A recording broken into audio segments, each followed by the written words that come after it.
Hey, what is up, guys, and welcome back to Kerbal Space Program. I played this game before. I've been working on some space planes. If you remember, I talked a bit about them.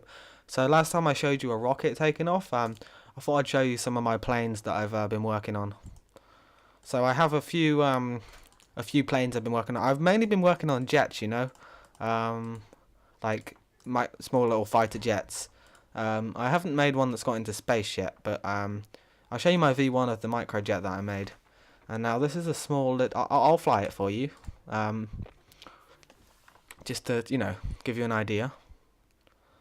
Now it's a small little tiny jet, and we've got Jebediah there piloting it. I'm actually gonna turn it to day because by time warping, whenever it decides to come daytime. Oh crap! There we go. Daytime. Now this has an auto stabilization unit as well, and you can also put RCS boosters on this jet. So it's just a simple jet plane, jet engine. We've got Jebediah flying it. How you doing, Jebediah? And there's a problem with this jet, as it's like really front heavy. Now, yeah, and I have real trouble landing these V1 and V2 of these jets. Even though they've got a really nice turning arc on them. See how nice that turning arc is? It's still a bit like, not very good. So I'm going to try land it, not on the runway because that's really difficult. I'll try land it again. I'll probably blow up. See, this has got really nice, roll control and all that sort of stuff.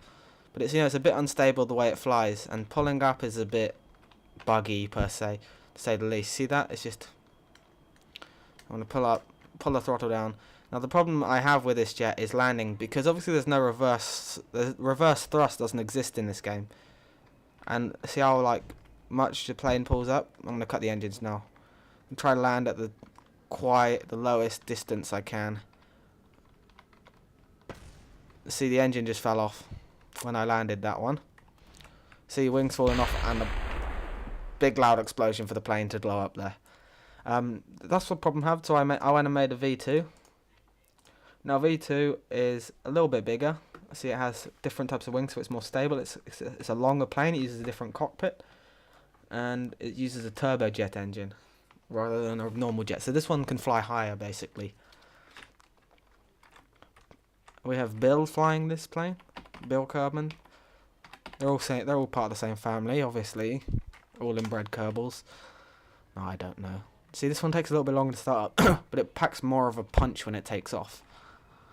Example, this needs a higher takeoff speed than the other jet, obviously, because it's more weight to it.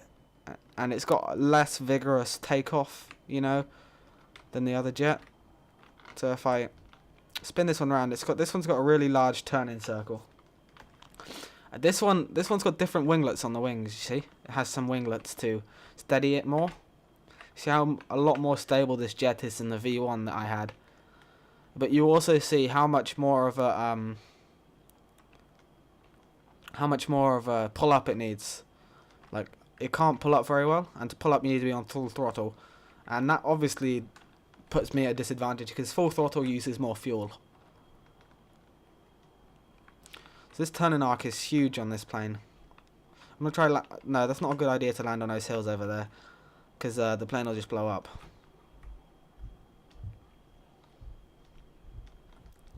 Just come around here. Next episode I will be building the two types, but I thought I'd just show you some planes I was making, because this is another cool part of the game. And soon when multiplayer comes in, I'll just be making jets and flying them around. So my plane has a natural nose dip on it because it's front heavy. Now this is what I'm going to try to work on in the version 4, which is obviously after my version 3. Now this one has, you see there, it has the couplers holding the wheels up, which basically increases its flatness so it can land more stably. So if we cut the engines, now this still has a problem with stopping. Now that's what I have a look at in the V3. I edit the design a little bit of the plane, and I keep it.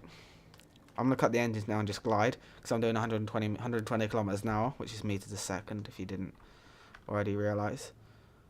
And I'm not actually falling out the sky, I'm just gliding, which is nice, because we had that forward thrust we're taking with us. We're landing at about 60. And yeah, big huge explosion again.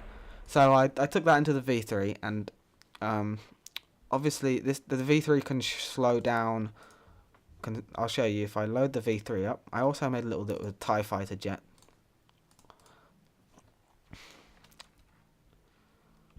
This is the V3 of the plane. See, it's got the same nose as the V2, as you can see, and the same decoupler thing. Also got an extra fuel tank here, and you'll notice there should be some RCSs on it somewhere. Maybe not. I'm just gonna put those on now. I'll show you a little bit of the building. RCSs should be on it. So these are linear RCSs. So I'm gonna put it on. You can have it snap to angles. You can have it double up. So I'm gonna put some on here, and then some on the top of it as well. That'll just help it, slow down. I'm gonna stick some on the gear because it'll help it slow down some more. So that should be enough if I just save that and launch. I'll show you more in-depth building a later video. So you see it sits flat on the runway if you hadn't noticed. Bob's not really happy about this because, he's alright. Auto stabilization. There we go. You'll notice if I press R, RCS fuel tanks will appear because I have those. And I will show you those while landing. Now this is obviously heavier again than the V2 because it's got that extra fuel tank on it for the RCS. But we're still running the two fuel tank setup on this jet. And this means there's a bit more weight on the back because that fuel tank pushes those other fuel tanks back and the engine back a little bit more. So it makes it less front heavy. And with those extra decouplers and the two fins on the back as well, makes it a little bit heavier at the back. Still, needs quite a bit of thrust to get up. And the turning circle is quite huge. Like, any jet turning circle is quite big. It's got a bit of a big turning circle. One of my friends actually has made a big jet that will fly to the North Pole, and that's what I'm gonna race him at. We're gonna have a race, so you can get to the North Pole first. So this one has a huge turning circle. But I mean, it's a really reliable, nice jet. It doesn't crash often unless I'm an idiot and don't land it right. Now, I used linear RCS. There's two types of RCS. There's normal RCS and there's linear.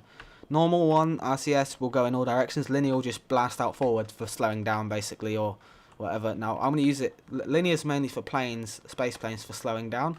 And I'm using it on my jet to slow down because there's no reverse thrust. I'm going to have to improvise and sort of create a reverse thrust. Now, this doesn't fly that high at low level because of a few reasons. The turbojets work more effectively at high level. So I could show you that at high level. They cut out about midway through the when they get to the dark blue atmosphere. So if I do this, bring the throttle down, hit the RCS, and if I hit N, you see those RCS boosters will fly out. You see that? I'm not sure if you can. So they help me climb as well, the RCS, if I have them on, because they'll blast out. And yeah, if I press N, that will slow me right down. Bring the throttle right down as well.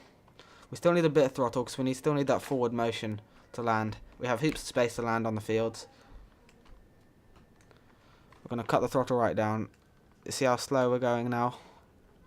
We did land at 70 before, and the problem I was having before was my nose isn't high enough.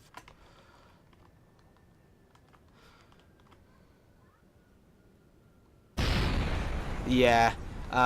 You see, I'm not very perfected at landing. But you get the idea. Yeah, I'm not too good at landing those.